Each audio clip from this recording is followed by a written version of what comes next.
본문 말씀은 어리석은 자는 이라는 말로 시작됩니다. 어리석다는 말을 사전에서 찾아보니까 그 뜻이 슬기롭지 못하고 둔하다 이런 뜻이에요. 어려운 말인데 쉽게 표현하면 이런 거죠.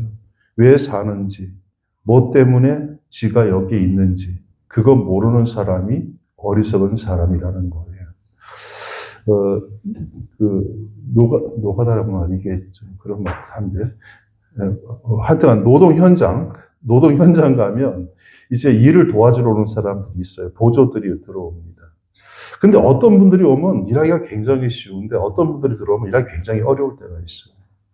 어떤 분들이 들어올 때 쉬워요. 지혜가 있는 분들. 오늘 내가 여기 왜 왔는지 아는 사람들. 내가 할 일이 뭔지를 아는 사람들. 이런 분들이 오면 일이 쉬워요. 근데 보조가 오긴 왔는데 내가 여기에 왜 왔는지, 나는 누군지, 여기는 어딘지 이렇게 멍하게 있으면 그분 때문에 오히려 현장 일이 꼬이고 더 어려워질 수가 있다는 거죠. 모든 일이 다 그래요. 어떤 일이건 혹은 삶도 마찬가지입니다. 내가 살아가야 되는 이유가 뭔지, 내가 왜 이 땅에 존재하는지 이걸 아는 사람은 지혜로운 사람이고 그걸 모르는 사람은 어리석은 사람이라는 거죠. 이사야서 43장 21절에 보니까 하나님께서 이렇게 말합니다. 이 백성은 내가 나를 위하여 지었나니 나를 찬송하게 하려 함이라. 이렇게 말해요. 그러니까 성경에서 말하고 있는 인간의 창조 목적이 뭐라고요? 하나님을 영화롭게 하는 일. 하나님의 영광을 위해서 쓰임 받는 일. 이것을 아는 사람은 지혜로운 사람이고 모르는 사람은 뭐한 사람이다? 미련한 사람이라는 거죠. 창조주 하나님께서 인간을 지으셨습니다. 그리고 우리는 그 하나님의 섭리 안에서 살아가고 있습니다. 아무것도 없는 것처럼 보이지만 우리 주변에 뭐가 있습니까? 공기가 있어서 숨을 쉴 수 있는 것처럼.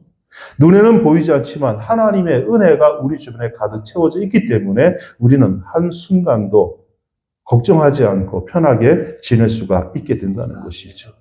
의식하지 못하지만 우리는 공기를 숨쉬는 것처럼 의식하지 못하지만 하나님의 은혜 가운데 살고 있다는 거죠. 톨스토이의 우화 중에서 이런 얘기가 있습니다. 물고기들이 한 번은 인간들이 하는 말을 엿들었어요. 인간들이 뭐라면 이렇게 말하는 거지. 물고기에게 가장 중요한 것은 뭐다? 물이다. 물고기가 가장 중요한 것은 물이다. 그런데 물고기들이 볼 때는 자기들은 한 번도 물이 뭔지를 본 적이 없는 거예요. 아무리 생각해봐도 도저히 물이 뭔지를 알 수가 없는 거지. 그래서 물고기 중에서 가장 오래 산 지혜로운 현자 물고기를 찾아가서 도대체 물이 무엇입니까? 라고 물었습니다. 그러자 늙은 물고기가 대답합니다. 물이란 지금 우리가 살고 있는 그것이다. 그러므로 물은 결국 우리의 생명이라고 말할 수 있다. 그런데 우리 온몸이 언제나 그 물에 젖어 있으며 날마다 그 속에 살기 때문에 우리가 느끼지 못하고 생각하지 않고 있을 뿐이다 라고 대답했다는 거예요. 네. 역시 물고기 중에도 현자가 있어요. 똑같은 겁니다. 하나님의 은혜라는 것은 그런 거예요. 우리가 경험하지 못합니다. 누리지 못합니다. 알지 못합니다. 그런데 알고 봤더니 우리는 그 안에 살고 있더라는 거예요. 인간이 하나님의 존재를 잊어버리고 설령 부인하며 산다 할지라도 인간은 여전히 하나님 안에 살고 있다는 거죠. 그래서 신학자인 에밀 브루는 이렇게 말합니다. 신을 부인하는 것 자체도 결국에는 신에 대한 의식이 있기 때문이다. 그렇게 볼 때에 신이 없다라고 하는 무신론은 가장 어리석은 죄입니다. 이 무신론에는요, 두 종류의 무신론이 있는 것 같아요. 입으로 하나님의 존재를 부인하는 이론적인 무신론자가 있고요. 입으로는 하나님을 존재를 시인하는데 생활 속에 하나님이 계시지 않는 것처럼 살아가는 실제적인 무신론자가 있다는 거지. 쉽게 예를 들면 이런 겁니다. 누가복음 15장에 보면 돌아온 탕자 얘기가 나오잖아요. 그죠? 여기 보면 돌아온 탕자 중에서 어떤 놈이 더 나쁜 놈이에요? 둘째요, 첫째요? 첫째요. 내가 볼 땐 첫째요. 둘째는 왜냐면 아버지 돌아가시 전에 유산 달라 그래가지고 나가서 신나게 놀다가 다 까먹고 거지꼴로 돌아왔지만은 아버지께 돌아왔잖아요. 이거는 뭐냐 그러면 이게 바로 이론적인 무신론자예요. 입으로는 없다 하는데 어느 시점이 되면 삶의 고단함과 힘듦 속에서 지치게 되면 하나님께 돌아올 수 있는 사람이 많아요. 여러분 보면요, 어떤 사람이요 의외로 복음을 받아들이고 열정적으로 신앙생활을 하냐면요, 평소 보면 복음에서 냉담한 사람들이 있어. 교회에서 딱딱한 사람들이 있어. 이런 사람들이 한번 깨기 시작하면 정신없이 복음을 받아들입니다. 이런 사람들이 이론적인 무신론자. 그런데 아버지와 늘 함께하긴 있긴 있어. 큰아들이죠. 늘 아버지와 함께하면서 아버지의 일을 도와줘요. 그런데 죽은 줄 알았던 둘째, 동생이 왔어요. 그러면 이건 가족 간의 마음으로 어떻게 해야 돼요? 가족의 정으로 온 애를 갖다 안아주면서 그래, 고생 개같이 했지. 이제 왔으니 아버지를 떠나지 마, 새끼야. 정신 차려. 이게 형이라고. 그런데 아버지가 죽은 줄 알았던 둘째가 돌아오니까 좋아가지고 손잡고 잔치를 벌였어. 큰아들이 뭐라 그래요? 나는 아버지와 함께 맨날 집에 거하며 아버지를 도왔는데 내 친구와 나를 위해서는 염소 새끼 한 마리 안 잡더니만 저 새끼가 뭐가 좋다고 저와에게 손을 잡습니까? 불평해요. 아버지와 함께 있지만은 아버지의 자녀가 아닌 거지. 교회 열심히 다니고 교회에서 직분도 맡고 있는데 여전히 뭐예요? 삶은 하나님이 없는 것처럼 살아가는 사람이 있다는 거예요. 실제적인 무신론자입니다. 자, 우리 이야기를 한번 돌려봅시다. 스스로 여러분에게 한번 물어보시기 바랍니다. 나는 진짜 하나님을 믿고 있는가? 교회 나오니까 믿는 거지. 아니, 그거 말고 정말 하나님이 살아 계신 것처럼 나는 생활하고 있는가? 하나님이 나의 모든 것을 보고 계시고 평가하시고 계시는데 그 평가야 보고 계심에 대해서 나는 부끄러움이 없는 삶을 살고 있는가? 한번 생각해 보라는 거예요. 오늘 본문 3절에는 이렇게 말합니다. 각기 물러가 함께 더러운 자가 되고 선을 행하는 자 없으니 한 사람도 없도다. 이게 하나님이 세상을 보시는 평가라는 거예요. 선한 놈이 하나도 없대. 착한 놈이 하나도 없대. 그들은 다 누구? 지금 이스라엘 사람들이에요. 믿는다고 하는 사람들이에요. 여러분, 입으로 머리로만 믿는 믿음 버리시기를 바랍니다. 여러분의 삶을 통해서 믿음이 드러나지기를 바랍니다. 그럴 때 어떤 일이 일어나는지 아십니까? 놀라운 일이 벌어져요. 누가복음 1장에 보니까 제사장 사가랴가 제비뽑기를 해가지고 지성소에 들어가서 일을 하게 돼요. 그런데 거기에 하나님의 천사가 나타나요. 그리고 뭐라냐면 너에게 하나님께서 귀한 아들을 줄 거다. 그랬더니 사가랴가 뭐라냐면 저도 나이 많고 엘리에세벳 내 아내도 나이가 많은데 뭔 애가 생기겠습니까? 그랬더니 천사가 어떻게 해요? 너는 이제 벙어리다. 내가 한 말을 갖다가 믿지 못했으니 너는 말을 못할 것이다. 밖에서 난리가 났어. 제사장이 들어가서 지성소에서 기도하고 나오면 이스라엘 백성들이 기다렸다가 무슨 말씀을 주셨는지를 들어야 되는데 안 나오는 거야. 그리고 나왔는데 보니까 말을 못하네. 그리고는 어떻게 돼요? 사가랴가 갑니다. 그러고 난 다음에 엘리사벳이 아기를 가지게 되지요. 아기를 낳았어요. 낳으니까 이제 사람들이 아기 이름을 갖다가 사가랴라 하자. 사가랴 2세 이런 거 있잖아요. 그랬더니만 그 어머니가 요한이라 하니까 요한이라는 것은 우리 가문에 없습니다. 그런 이름은. 그랬더니 사가랴가 서판을 갖다가 이름을 써요. 아기 이름 요한. 딱. 그래서 사람들이 요한이라 부르니까 그때부터 사가랴가 입이 열렸고 벙어리가 고쳐졌고 하나님의 살아계심을 선포하기 시작했다고 얘기하거든요. 여러분, 우리가 하나님을 만났으면요, 믿고 그 말씀대로 행할 때에 삶의 변화가 일어나는 거예요. 아무리 믿고, 나 믿어. 그런데 행함이 없어. 변하지 않아요. 늘 삶은 힘들고 어렵고 곤고해요. 그러나 그 말씀이 뭐가 됐든 그 말씀을 붙들고 나가는 자, 하나님께서 그를 통해서 일을 하신다는 거예요. 2절 보니까 이렇게 말하잖아요. 하나님께서 지각이 있는 자가 있는지 하나님을 찾은 자가 있는지 그것을 굽어 살펴보고 계신다라고 말씀합니다. 사는 게 팍팍하십니까? 답답하십니까? 뭔가 좀 인생이 좀 더 획기적인 변화가 있기를 원하십니까? 무릎 꿇고 하나님 찬양하시기 바랍니다. 변화의 새 역사가 시작될 겁니다. 범사의 하나님을 인정하는, 시인하는 그리스도인 되시기 바랍니다. 하나님이 여러분을 통해서 일하실 줄로 믿습니다. 그 다음에 하나님 앞에 어리석고 슬기롭지 못한 둔한 자가 누굽니까? 잠언서 1장 7절에 보니까 말합니다. 여호와를 경외하는 것이 지식의 근본이거늘 미련한 자는 지혜와 훈계를 멸시합니다. 하나님의 훈계를 멸시하는 자가 어리석은 자라고 했어요. 경외라는 말을 영어 성경으로 보면요, The fear of Lord라고 되어 있습니다. 하나님으로 인한 두려움이라고 되어 있어요. 여러분, 사자 앞에 개 갖다 놓으면 개가 어떻게 해요? 꼼짝 못하고 발발 뜨면서 오줌 지리죠. 이게 두려움이에요. 여러분, 우리가 하나님 앞에서 그렇게 살아가고 있나요?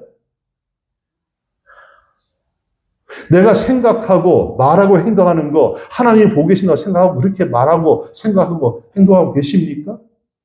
그렇다면 그렇게 살 수가 없죠. 하나님이 없는 것처럼 마음대로 살아갑니다. 마음대로 생각하고 마음대로 말합니다. 하나님이 계시다면 그렇게 할 수가 없는 거지. 그러면 그 사람은 하나님 믿지 않는 사람이 되는 거지. 그게 어리석은 사람이라는 거예요. 하나님을 경외함이 없는 자.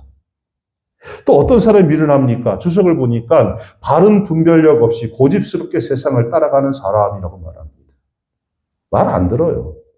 자기가 맞대 우기고 살아가는 거예요. 분별력이 없습니다. 훈계라는 말을 사전으로 보니까 타일러스 잘못이 없도록 주의를 준다 이렇게 되어 있습니다. 하나님께서 말씀으로 들려주실 때 그 말씀을 듣고 깨우치고 변하는 것이 복이 있는 사람인데 들어도 별 반응도 없고 예전 그대로 살아가는 사람, 이게 어리석은 사람이라는 거죠. 어느 날 어거스틴에게 이교도 한 사람이 찾아와서 이야기를 합니다. 작은 나무 우상을 하나 보이면서 말하죠. 내 신은 여기 있는데 당신의 신은 어디에 있습니까? 어거스틴이 이렇게 대답합니다. 나의 신은 당신에게 보일 수가 없습니다. 왜냐하면 하나님이 없어서가 아니라 당신이 하나님을 볼 수 있는 눈이 없기 때문입니다. 저는 이게요, 정답을 생각해요. 하나님의 말씀을 들어도 깨우침이 없습니다. 말씀을 들어도 내가 어찌할 거라는 애통함이 없습니다. 왠지 아세요? 들을 귀가 없기 때문이에요. 믿음을 통해 삶이 변화되는 것을 봅니다. 변화가 없어요. 왜요? 변화되는 복의 사람이 되어가는 과정을 보세요. 눈이 없기 때문이에요. 볼 눈이 없고 들을 귀가 없으니 아무리 듣고 보아봤자 삶의 변화가 있을 리가 없다는 거예요. 왜 하나님이 보이지 않고 왜 하나님이 우리에게 들리지 않을까? 이유가 그거예요. 미련하게 하나님의 훈계를 멸시하고 등지고 살아가기 때문에 그렇습니다. 하나님의 훈계를 멸시하니까 복의 문을 열고 들어갈 수가 없는 거예요. 여기에 우리 어리석음이 있습니다. 지구상에 사람 참 많죠. 남아 돌 만큼 많습니다. 그런데 사람다운 사람 찾기가 참 힘든 세상 아닙니까? 여기서 말하는 사람다운 사람이라는 것은 어떤가요? 하나님 훈계를 듣고 그 말씀대로 살아가는 사람. 한국에 교회 참 많죠. 옛날에는 교회 하나, 여관 하나, 교회 하나, 여관 하나 그러는데 지금은 교회 하나, 다방 하나, 카페. 다방에 가면 몇 사람입니다. 교회 하나, 카페 하나, 그렇잖아요. 어떤 분들이 외국 사람 와서 그런데요. 남산 올라가서 보고 놀랜대요. 서울 첫째 빨간 십자가. 교회는 무지하게 많아. 근데 교회다운 교회는 찾기가 힘들어요. 현실이 그렇단 말이에요. 유대인들의 지혜에서 탈무드를 보면 이런 말이 나옵니다. 당나귀는 예루살렘에 가도 여전히 당나귀다. 너무 특별한 말이지. 너무 당연한 말이잖아요.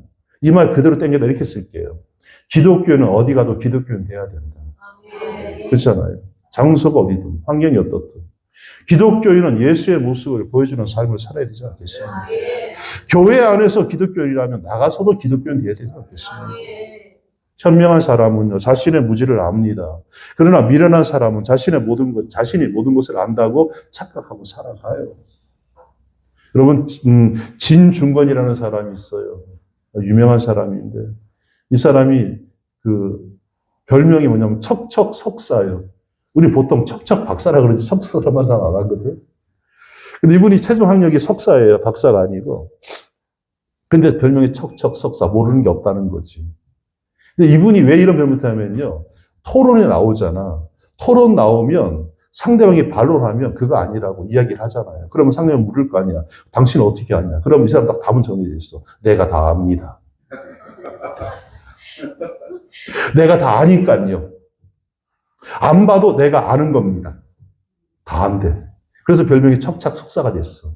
이거 비꼬는 말이에요. 이게 굉장히 미련한 사람이죠. 왜? 미련한 사람은 자기 어리석음을 말해줘도 깨닫지 못해요. 그러나 지혜로운 자는 지식의 기초인 하나님을 알기 때문에 하나님의 훈계를 받아들인다는 거예요. 아멘. 여러분, 하나님의 훈계를 멸시함으로 인생을 불행으로 끝내지 마시기를 간절히 소원합니다. 괴테가 이런 말을 했습니다. 그대의 설 곳을 잘 만들고 세계를 움직여라. 다시 말씀드릴까요? 그대의 설 곳을 만들고 세계를 움직여라.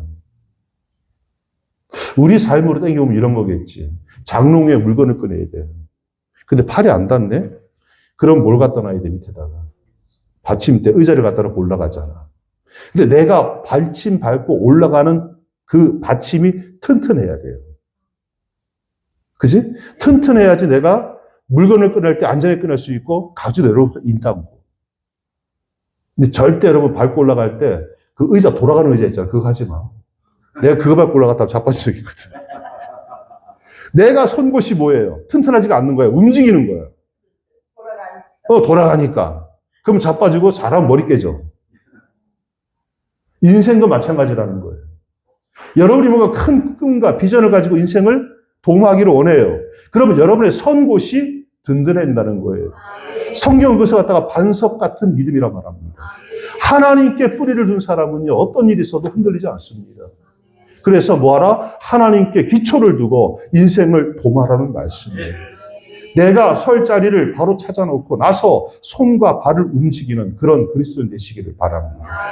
그 다음에 어리석은 자, 둔한 자는 누구냐? 잠언 10장 20절에 보니까 미련한 자는 행악으로 낙을 삼는 것 같이 명철한 자는 지혜로 낙을 삼는다라고 말합니다. 미련한 사람이 어떤 사람이라고요? 행악으로 악을 행하는 것으로 낙을 삼는 자. 악취미란 말이 있어요. 좋은 취미, 고상한 취미가 아니라 못된 취미, 나쁜 취미를 가르칠 때 쓰는 말입니다. 이 말의 뜻은 그거잖아요. 악을 즐기고 악을 기뻐한다는 뜻이 되지 않겠습니까? 여러분, 사람을요 꼭 둔기로 때리고 칼로 찔러 죽는 거 아닙니다. 많은 연예인들이 왜 자살합니까? 말 때문에 자살하잖아요. 독한 말에 가시가 들어올 때에 사람의 영혼은 멍들게 되어 있습니다. 병들게 되어 있습니다. 결국은 자살을 극한까지 몰고 간다는 거죠. 사람의 말이 그 사람을 죽인 거예요. 그런데 살다 보면 가만히 보면요. 남 흠집내기 좋아하고 상처 주는 이야기나 못된 말, 안 할 말 골라가면서 해서 남을 괴롭히고 그것 때문에 만족해하는 사람들이 있습니다. 왜 그렇게 못됐을까? 우리는 본의 아니게 남에게 상처 주는 말을 해도 가슴 깊이 자책하지 않습니다. 이게 인간의 도리란 말이에요. 그런데 의도적으로 악한 말만 하면서 하는 것 보면요. 왜 그렇게 살아갈까 하는 생각이 들어요. 여러분, 이 땅에서 우리에게 주어진 시간은요. 유익한 말만 하고 살아도 다 못하고 갈 시간입니다. 내가 좋아서 하고 다니는 말이 다른 사람에게 비수를 꽂는 결과를 가져올 수 있다. 그래서 옛말에 이런 말이 있어요. 혀를 잘못 놀리는 것보다 차라리 발을 헛디뎌 넘어지는 것이 낫다. 할렐루야도 함부로 쓰지 마셔요. 어떤 집사님이 운전하고 가다가 앞차를 쿵 들이박았어. 박았는데 보니까 앞차는 망가졌는데 자기 차는 멀쩡해. 그래서 뭐라 그래? 할렐루야. 아유, 패고 싶지 그냥. 그때는 할렐루야가 먼저 내려서 미안합니다. 사과부터 먼저 해야 되는 거예요. 맞잖아. 근데 내려서 자기는 괜찮다고 할렐루야 하고 이하말 생략? 오늘 후임 목사님한테 자꾸 욕하면 안 되잖아.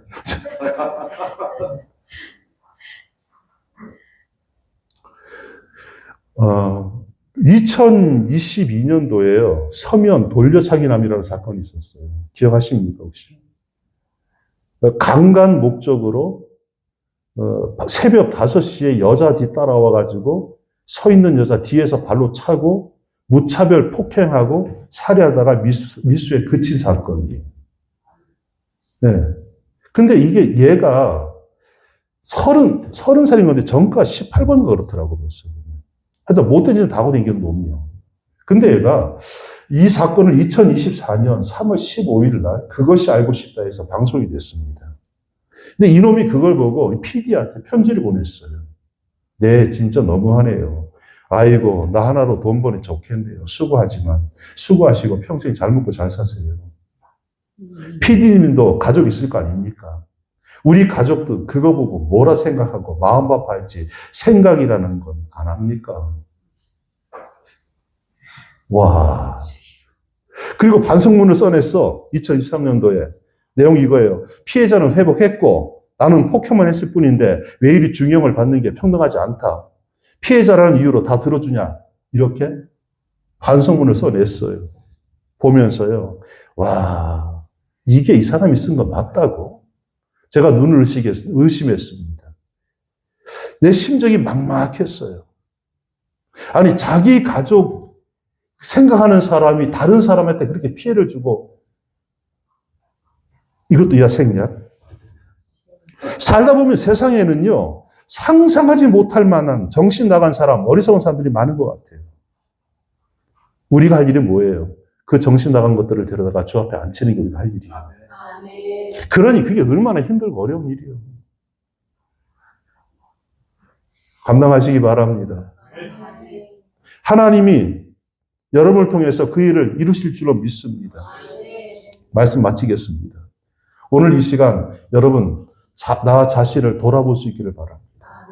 세탁기 8년 청소 안 했다고 안에 그렇게 더러워져가지고 세탁기 물 쓰고 전기 쓰고 세제 쓰고 열심히 돌리는데 하고 나면 쿰쿰한 냄새 났어. 나 열심히 주의 일 한다고 나가서 설치고 다니고 열심히 봉사한다고 여기 쫓아다니고 하는데 하고 나면 뭔가 찜찜한 냄새만 나요. 깨끗하지가 않은 것 같아요. 그럼 뭐예요? 내 안에 때가 가득 낀 거예요. 세탁기만 그런 게 아니라니까. 내가 깨끗이 말씀으로 정리가 되고 청소가 되지 아니하면 오히려 내가 한 일 때문에 교회가 욕을 먹을 수도 있고 성도가 상처를 수도 있다는 사실이에요. 자신을 돌아보세요. 그래서 내가 진짜 교회는 있지만 실질적인 탕자가 아닌지 돌아보십시오. 그리고 내가 훈계를 멸시하며 살고 있지는 않았는지 혹은 크고 작던 부지불식간에 내가 악을 기뻐하는 자는 아니었는지 남이 모르고 있다고 해서 함부로 행하고 남의 말을 함부로 하지는 않았는지 만약 그랬다면 그게 바로 회개의 대상이에요. 함부로 얘기하는 자 반드시 창피당할 날이 옵니다. 제가 그랬거든.